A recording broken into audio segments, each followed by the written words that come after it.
பிள்ளைகளுக்காய் ஜெபிக்கிறோம். மனாசேயின் ஜெபாவியை தாரும் ஆண்டவரே.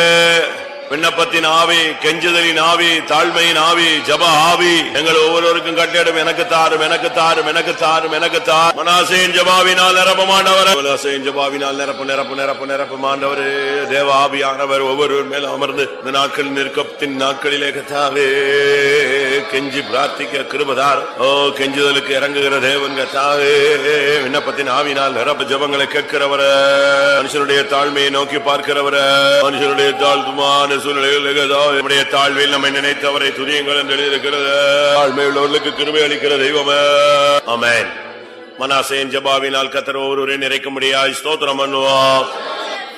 இந்த ஜபத்துக்கு பிறகு அவனுடைய லைஃப்ல ஒரு பெரிய சேஞ்ச். நம்ம எத்தனையோ ஜபங்களுக்கு வர்றோம், கர்த்தர் நம்முடைய ஜபங்களை எத்தனையோ கேட்கிறார். ஆனா நம்முடைய வாழ்க்கையில மாற்றங்கள் இல்ல.